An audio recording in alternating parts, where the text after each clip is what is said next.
muestra su amor y lealtad. En el diario estudio de nuestra lección y la palabra viva de Jesús. Sí, diariamente estudiaré mi lección. Qué bueno es Dios, hermanos, que nos concede la vida un día más. El Señor viene muy pronto y nos permite que tengamos este día, la vida, para que reflexionemos en cuanto a qué ha de suceder con nosotros, por ejemplo, cuando Él venga a buscarnos. Un día más que vivimos, un día menos para que Él venga por nosotros. Por lo tanto, les invito para que este día lo aprovechemos al máximo, buscando agradarle en todo y también buscando reflejar su carácter. ¿Qué les parece si nos proponemos ese desafío para este día? Bueno, con este desafío yo le doy la bienvenida a los estudios que siempre traemos todas las mañanas y que también durante el día quedan allí en el YouTube y en la televisión y en la radio. Estos estudios, como son los de la lección de la escuela sabática, que esta semana, como ustedes saben, estamos viendo lo que ocurrió en esa ciudad llamada Ai, esa angustia que provocó esa tremenda derrota. Estamos mirando pues los pormenores de esa derrota, las razones, las causas y cómo Dios también manifestó la razón de la derrota. Así que hoy vamos a desarrollar el estudio de hoy con la joven Patricia Orellana. Bienvenida, buenos días. Muy buenos días, pastor. Es un gozo estar aquí en esta mañana con ustedes y compartir la palabra del Señor. Es muy bonito siempre tener un encuentro con el Señor cada mañana y darle gracias a Dios por lo que Él ha hecho por nosotros. Así que antes de empezar este estudio quisiera invitar a cada uno de ustedes para que nos acompañen y se puedan, si alguien puede postrarse de rodillas o como usted pueda, vamos a elevar esta oración. Amén. Oremos. Querido buen Dios, te damos gracias, Señor, por esta mañana que nos has regalado. Gracias, Señor, por tu amor, por tu misericordia. Y al iniciar este día, Señor, te pedimos tu bendición, que nosotros podamos, Señor, aprender más y podamos, Señor, a través de estos medios, Señor, alcanzar muchas personas, Señor, que tienen hambre, Señor, de ti, que quieren saber más de ti, Señor. Gracias te damos porque tú eres grande, Señor, y tú siempre estás a nuestro lado. Te pedimos, Señor, que tú puedas bendecir a cada oyente, a cada persona, Señor, que en esta mañana está escuchando, Señor, la lección y que ellos puedan, Señor, llenarse de ti. Gracias, Señor, te damos y que tú puedas bendecir, Señor, al pastor y también a mí, Señor, para que todo pueda salir bien. Te lo Amén. Pedimos en el nombre de Jesús. Amén. Amén. En la manera de cómo resolver aquel tremendo problema en el cual Josué se hallaba ahora involucrado con el pueblo y el pueblo mismo, Dios le dio instrucciones a Josué de hacer una obra no muy agradable. Esa obra, dice la lección, que es una obra que también se tiene que hacer en estos últimos días. ¿De qué obra estamos hablando, Patricia? ¿Qué acción le ordenó Dios a Josué en la crisis que había causado aquella debilidad y derrota en Ai? ¿Qué acción le dijo que hiciera y qué podemos aprender de eso? Bueno, para contestar esa pregunta nosotros podemos ir a Josué 7, del 13 al 15. Y dice: levántate, santifica al pueblo y di, santificaos para mañana, porque Jehová, el Dios de Israel, dice así: anatema hay en medio de ti, Israel, no podrás estar delante de tus enemigos, hasta tanto que hayáis quitado el anatema en medio de vosotros. Os acerquéis pues mañana por vuestras tribus, y la tribu que Jehová tomaré se acercará por sus familias, y la familia que Jehová tomaré se acercará por sus casas, y la casa que Jehová tomaré se acercará por los varones. Y el que fuere sorprendido en el anatema será quemado a fuego, él y todo lo que tiene, por cuanto ha quebrantado el pacto de Dios y ha cometido maldad en Israel.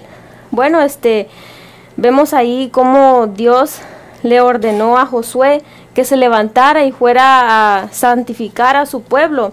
Y también nosotros podemos aprender de estos versículos cómo nosotros debemos caminar en obediencia. Vemos cómo había, podemos decir, un pecado o algo que estaba en este pueblo, y vemos cómo Josué obedeció a Dios. Y vemos también cómo Israel estaba debajo de este pacto con Dios, que ellos tendrían la bendición, pero a la vez ellos no podían tener esa bendición que Dios les quería dar, porque había algo que los estaba apartando de Dios. Y también vemos que había, pues como decía aquí, la anatema, que tenía que quitarse eso del pueblo para que ellos pudieran tener esa bendición. Saben, hermanos, que nosotros también debemos tomar esta instrucción de Dios para Josué como algo que debemos hacer también en este tiempo. Por eso la lección se llama Una obra en estos últimos días. ¿Cuál es la obra aquí? Miren, primeramente le ordena que el pueblo se santifique. Díganme ustedes si no necesitamos eso también hoy como iglesia. Díganme ustedes si como miembros de iglesia no necesitamos también nosotros santificarnos. ¿Qué implica la santificación, hermanos? ¿Acaso no implica una reforma? ¿Acaso no implica dejar muchas cosas mundanas que hay en nosotros? Hermanos, cuando usted se santifica, usted, hermano, se limpia, se lava en la sangre del Cordero, y de esa manera desarraiga el pecado que está en usted. Usted puede mirar aquí, mi hermano, que la primera obra que hay que hacer en estos últimos días es una obra de santificación, de reforma, hermanos. Y luego nosotros miramos que esa reforma tiene que ser en toda la iglesia. Porque si ustedes miran, aquí dice el Señor que se acerquen las tribus. Y luego, la tribu que el Señor escoja, que se acerque por sus familias.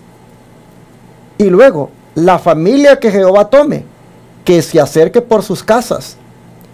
Y la casa que Jehová tome, que se acerque por los varones. Y el que sea sorprendido en el anatema, que sea quemado.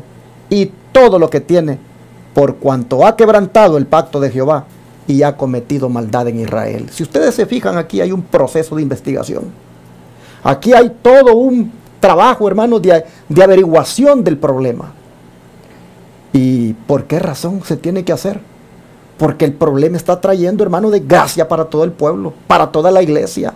La iglesia, nosotros podemos ver aquí, no puede vencer al enemigo.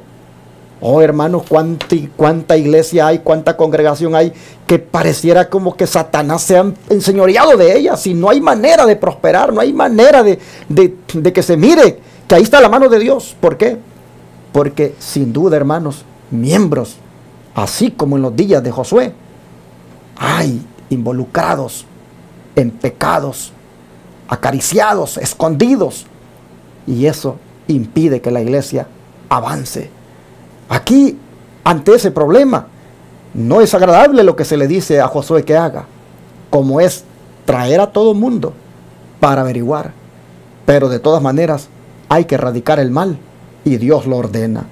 Esto debemos también nosotros hacerlo en este tiempo. ¿De qué forma? Que el don de profecía nos lo diga. ¿Qué les parece? Adelante, Patricia. Muy bien, dice aquí: algunos pueden presenciar los males, pero no se sienten como se sentía Josué, ni se humillan al advertir el peligro de las almas. El verdadero pueblo de Dios, que toma a pecho el espíritu de obra del Señor y la salvación de las almas, verá siempre el pecado en su verdadero carácter pecaminoso. Estará siempre de parte de los que denuncian claramente los pecados que tan fácilmente asedian a los hijos de Dios, especialmente en la hora final que hace en favor de la iglesia, en el tiempo del sellamiento de los 144,000 que han de subsistir sin defecto delante del trono de Dios. Sentirán muy profundamente los hierros de los que profesan ser hijos de Dios. realmente que está muy bonito, porque dice que si nosotros queremos ser de las personas, de los 144,000, nosotros tenemos que entrar sin ninguna mancha, sin ningún pecado, sin ninguna cosa que nos afecte a nosotros. Si nosotros decimos ser hijos de Dios, tenemos que hacer un examen y saber si realmente nosotros estamos haciendo la voluntad de Dios. Nosotros tenemos que pedirle al Señor que nos ayude, tenemos que humillarnos a Él y decirle que Él pueda perdonarnos de nuestros pecados. ¿Qué piensan? Claro, interesante que aquí se presenta esta característica que tú has dicho como la del verdadero pueblo de Dios. O sea, hermanos, el verdadero pueblo de Dios es aquel que pues busca que no se vean esos pecados abiertos en la iglesia, hermanos. Un verdadero pueblo de Dios es aquel que enfatiza la santidad, donde sus miembros verdaderamente se apartan para el Señor, se apartan de la mundanalidad. Por eso es que siempre, no sé, a veces mis sermones no le gusta a mucha gente, pero yo siempre estoy tratando de que entendamos que como iglesia, como pueblo, no podemos, hermanos, andar con esas mundanalidades con las cuales hoy en día muchos que dicen ser cristianos andan. Tenemos que ser un pueblo de verdad, que encara la mundanalidad, que desarraiga el pecado de nuestra vida, si es que queremos ser de los 144,000. Porque el verdadero pueblo de Dios, dice aquí, esa es su característica, que toma a pecho, dice, el espíritu de la obra del Señor y la salvación de las almas, y que mira el pecado en su verdadero carácter pecaminoso. Hoy en día, hermanos, el pecado bien popular se ha hecho. Hoy en día el pecado pareciera ser como que es una cosa normal. Aún en la misma iglesia el pecado prolifera y se mira como que bien pampantemente desfila en la manera de vestir de muchos, en la manera de adornarse, en muchas cosas que se hacen dentro del pueblo. Y todo normal. No hay ahora ese celo porque lo que es pecado se le llame por su nombre, hermanos. Aquí está presentando que el verdadero pueblo de Dios le da al pecado lo que verdaderamente se merece. Se le mira en su verdadero carácter pecaminoso y denuncia, dice, los pecados. Denuncia los pecados que tan fácilmente asedian a los hijos de Dios. Es por eso que a Josué Dios le encarga, mira, tienes que hacer esto en la iglesia. Llama a todas las tribus y vas a ver, te voy a mostrar, le dice Josué, dónde está el problema. Hermanos, Dios realmente está encarando el pecado como debe ser, y la iglesia en este último tiempo igual lo debe hacer. Sus dirigentes, sus ancianos, como lo he estado diciendo estos días, y la misma iglesia tiene que estar consciente, hermanos, de que debemos de ser un pueblo peculiar, un pueblo que esté preparado ya para que el Señor se lo lleve. ¿Qué sigue diciendo el don de profecía? Dice, ¿quiénes siguen el consejo de Dios en este tiempo? Son los que excusan virtualmente los hierros de entre el profeso pueblo de Dios y quienes murmuran en su corazón, sino abiertamente, contra los que quisieran reprender el pecado. Son aquellos que se les oponen y simpatizan con los que contemporizan con el mal.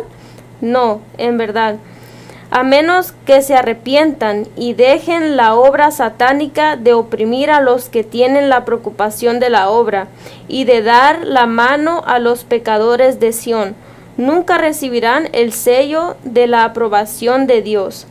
Si los dirigentes de la iglesia descuidan la investigación diligente de los pecados que traen el desagrado de Dios sobre el cuerpo, llegan a ser responsables por estos pecados. Bueno, vemos aquí que realmente que los dirigentes de la iglesia tienen una gran responsabilidad, ¿verdad? Claro. Porque vemos que pues tanto como la gente que de la iglesia pueda cubrir un pecado o puedan no, como venía diciendo en la lección de ayer martes, que es bueno que pues se le hable a la persona que está en pecado o está haciendo algo que no debe, y si no entiende, poder hablarle y ver que lo que está haciendo está mal. Pero hay algo interesante, hermanos, aquí que menciona la lección, de que hay personas que se resisten a esto, que hay personas que se oponen a esto, hay personas que inclusive se molestan se molestan con aquellos que en la iglesia, en calidad de dirigentes, toman acción sobre los pecados.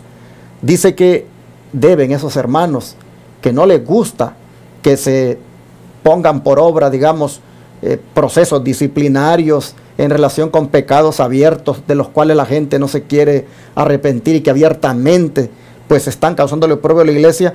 Estas personas que se molestan, dice, deberían de arrepentirse y dejar esa obra satánica de oprimir a los que tienen la preocupación de la obra y de dar la mano a los pecadores de Sión. Dice que los que hagan eso, si no se arrepienten, nunca van a recibir el sello de la aprobación de Dios.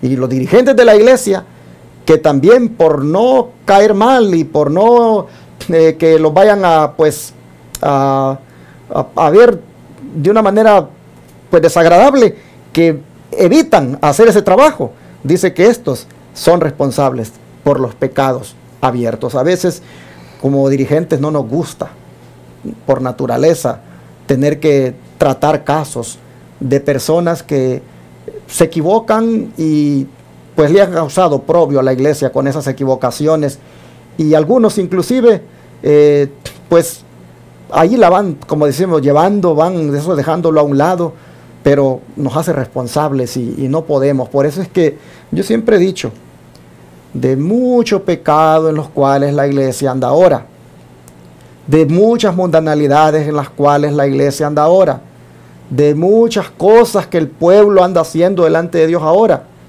mucho pastor es responsable, porque ni reprende esas cosas con sermones, ni mucho menos tampoco se atreve a tratar esos casos en la junta directiva de la iglesia o donde corresponda. Es necesario que nosotros amemos a los hermanos, que amemos a los hijos del Señor como Dios nos ha mandado, pero que también no permitamos que se hagan desórdenes en la iglesia o que se anden practicando cosas despampantemente y que pues no hagamos nada. No es posible, hermanos. Así que Josué, ante lo que Dios le dice, veamos si obedeció o no. Veamos si Josué dijo, ay Señor, pero mira cómo voy a hacer, estas tribus se me van a molestar, y qué tal si alguna de estas se me revela. Veamos qué hizo Josué, cómo reaccionó. Patricia. Bueno, para contestar esa pregunta, vamos a Josué 7, 16 al 18. Y dice, Josué, pues levantándose de mañana, hizo venir a Israel por sus tribus, y fue tomada la tribu de Judá. Y trajo a la tribu de Judá, y tomó la familia de Seraitas. Luego trajo a la familia de Seraitas por los varones, y fue tomado Zabdi. Y hizo venir a los varones de su casa, y fue tomado Acán, hijo de Carmín, hijo de Esaí, hijo de Sera, de la tribu de Judá. Bueno, como decía la pregunta, ¿cómo procedió Josué obedientemente? Vemos ahí que pues él se levantó y fue a Israel, a la tribu, y él obedeció la orden de Dios. Vemos también que pues el pecado debe de descubrirse. Y vemos en estos versos cómo él obedeció a Dios, y también como en los siguientes versículos vemos cómo fue lo que sigue de Acab, y vemos también cómo nosotros debemos de obedecer a Dios en cada situación también. Miren, hermanos, noten ustedes el largo proceso por el cual tuvo el pueblo que pasar, y el mismo Josué, el largo proceso que tuvo que implementar para encontrar al que había pecado. Mire, primero llama a las tribus, después acerca a las tribus por familias. La tribu que yo escoja, bueno, a ese dice el Señor que se acerque por sus varones, y el que sea sorprendido en el anatema. Resulta que Josué lo hace, llama a las tribus, cae la suerte sobre la tribu de Judá, hace acercar a la tribu de Judá, toma allí a los de la familia de Sera, y luego hace acercar a los de la familia de Sera por los varones, y toma allí a Zabdi, Y acercando los varones de Zabdi, toma a Acán, hijo de Carmi, hijo de Zabdi, hijo de Zera, de la tribu de Judá. Miren el largo proceso. No tenía que haber injusticia en cuanto a aplicar el castigo. Había que hacer un juicio investigador. Y aquí nosotros miramos que el juicio investigador termina tristemente, pues, en descubrir al culpable. Ahora yo quiero hacer aquí una aplicación. Noten, hermanos, todo el proceso. Patricia, ¿no crees tú que Acán, desde el momento en que mira que están convocando a las tribus y que va acercándose a la tribu de él y escogen su tribu, y luego va por familias, y luego ve que ya están en la familia a la cual él pertenece, ¿no crees que Acán debería de confesar voluntariamente a esta altura? Sí, claro. Y sin embargo, no confiesa. Se lo guarda y se lo guarda y se lo guarda, ocultándolo. Es que, hermanos, miren, eso es típico de nosotros, lamentablemente. Un asunto de ocultar algo que creemos que al final, pues, nos la vamos, como dice, vamos a salir libres. Hermanos, Acán tuvo la oportunidad. Miren, el proceso, un juicio investigador tiene como finalidad de que mientras se está haciendo, el pecador confiese, admita su error. Acán tuvo la oportunidad, conforme el proceso se iba llevando a cabo, de él decir, yo soy el que he causado todo esto. Pero no, hermanos, allí se lo guardó. Ahora, miren ustedes también este otro punto. Fíjense cómo el proceso se fue llevando para descubrir el pecado que había dentro del pueblo. A veces nosotros, hermanos, nos cuesta aceptar el pecado que está dentro de nosotros. Miren, es bien fácil ver el pecado que está allá afuera. Es bien fácil ver los errores de otros. Pero los de nosotros, ¿cómo cuesta? Miren el largo proceso para descubrir el pecado que estaba dentro. Yo aquí quiero hacer un llamado, empezando conmigo mismo. Yo aplico la palabra para mí, hermanos, pero hago un llamado aquí a todos los ministerios de sostén propio, a todos los hermanos de la verdad presente, que, hermanitos, en el nombre del Señor, empezando por mí, tengamos cuidado de no tampoco solo estar mirando lo que hay en otros lugares de mal, lo que hay en el papado, lo que hay en el Israel moderno, lo que hay en otros ministerios.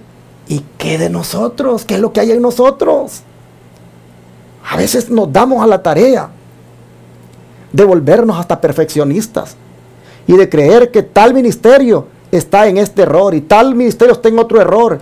Y bueno, pareciera ser como que solo nosotros estamos bien. A veces hablamos de una manera como que si todo el mundo está mal y solo nosotros estamos en lo correcto. Hermanos, miren ustedes el proceso para descubrir el pecado que había dentro. Qué largo fue, lo costoso que fue llegar a donde estaba realmente el pecador. ¿Por qué? Porque nadie, hermanos, nadie sin duda admitía que podría darse el problema allá adentro. Yo les digo, hermanitos, es el tiempo cuando nosotros miremos hacia adentro, hacia nosotros. Yo no digo que no vamos a denunciar el pecado, la apostasía que hay en otros lados. Yo no estoy diciendo eso. Solamente que seamos equilibrados.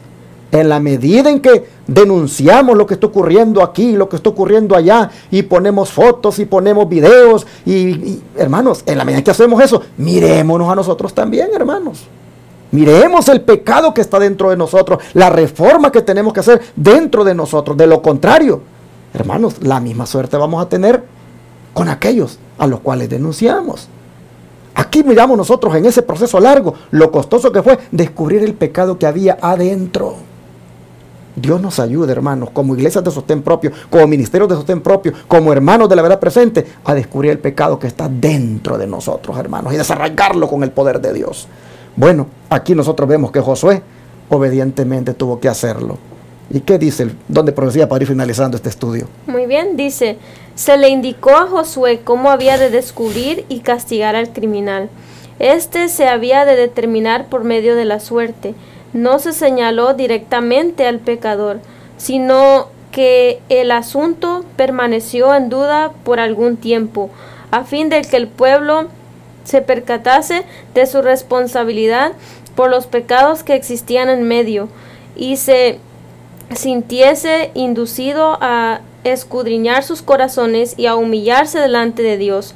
Acán, hijo de Carmín, de la tribu de Judá, fue señalado por el dedo de Dios como perturbador de Israel.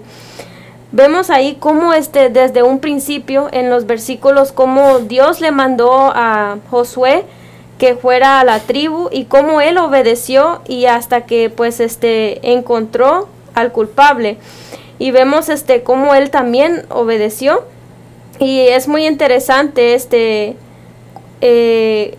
el título de esta lección, una obra en estos últimos días, porque realmente nosotros no podemos jugar con Dios. El pecado de una tarde o mañana sale a la luz, y es muy preocupante que en el pueblo de Dios pongamos nos podamos poner en las manos del Señor y orar por los hermanos, orar por nosotros para que el Señor nos ayude. Y me gustó mucho cómo Josué obedeció al Señor, porque para que el Señor pudiera morar entre ellos, para que el Señor pudiera bendecir al pueblo, tenían que sacar este pecado, y es lo que el Señor quiere hoy en día en el pueblo de Dios, en las iglesias, que el Señor no puede bendecir un ministerio o una iglesia si hay algo que está afectando ahí, y es muy importante que nosotros nos pongamos en las manos de Dios. Amén. Interesante cómo el don profético tilda o llama aquí a Acán. Dice: Acán, hijo de Carmi, de la tribu de Judá, fue señalado por el dedo de Dios como perturbador de Israel. Qué tremendo, hermanos. Y esto está en Patriarcas y Profetas, página 528. Y lo mismo lo que leímos antes fue en Testimonios para la Iglesia, tomo 3, página 295. Pero qué tremendo. Perturbador de Israel. Así es llamado Acán. Es que, hermanos, eso es lo que hace el pecado, perturbar. Que Dios nos ayude para que no haya en nosotros, hermanos, ningún pecado que perturbe al pueblo de Dios, que perturbe al Israel espiritual de hoy. Que el Señor nos ayude para que, haciendo nosotros hoy también un examen, hermanos, procedamos al arrepentimiento y al abandono del pecado. La palabra de Dios dice que el Señor perdona a aquel que se arrepiente. El que confiesa sus pecados, ese, si se aparta, hermanos, el Señor lo perdona. De manera que ahora procedamos a hacer la obra esta desagradable de hacer un trabajo de investigación. Cuando miramos tanta desgracia en la iglesia, cuando miramos tanto fracaso, procedamos, hermanos, a investigar, empezando por nosotros y luego los dirigentes en la misma iglesia, en el temor de Dios. Porque si hay perturbación en el pueblo, si hay perturbación en la iglesia, debe ser porque hay alguna cosa por ahí que está, pues, clandestinamente haciéndole daño. Eso ha sido la lección de ahora. Y, hermanos, estas lecciones de cara a la entrada a la Canaán celestial que está próxima a suceder, pues vienen a tiempo, hermanos, porque miren, en sostén propio o en iglesias corporativas, esto del pecado, hermanos, el pecado por todas partes anda haciendo estragos. Pero Dios nos ayude, hermanos, y aplicando esta lección a nuestra vida, Dios nos ayude para que rompamos completamente con eso y comparezcamos, como dice aquí, santificados, para que así el Señor nos lleve al cielo, porque sin santidad nadie verá al Señor, dice la Escritura. Bueno, vamos a orar y a pedirle al Señor que nos ayude. ¿Qué les parece? Padre nuestro, gracias, Señor, porque una vez más nos hace ver cuán terrible es el pecado y sus consecuencias. Pero también, Señor, cuán cuidadosos debemos ser en no dejarlo pasar y cuando aparece en la vida de cualquier miembro, que trae esto como consecuencia perturbación a tu pueblo, oh Señor, se debe proceder a disciplinar, a sancionar ese pecado. Señor, te pedimos que nos ayudes para que como iglesia, tanto de sostén propio o de lo que sea, Señor, cualquier congregación, todos busquemos cooperar contigo, desarraigando el pecado de nuestra vida, y como dirigentes también, oh Padre, procediendo con amor y con rectitud a reprender el pecado. Padre, gracias te damos por esta amonestación que nos das. Ayúdanos a mirar el pecado que hay dentro de nosotros y a erradicarlo de nuestra vida, Señor. Así te lo pedimos que suceda en el nombre poderoso de Jesús. Amén. Todo fiel discípulo del buen Jesús demostrará su amor y lealtad. En el diario estudio de nuestra lección y la palabra viva de Jesús. Sí, diariamente estudiaré mi lección.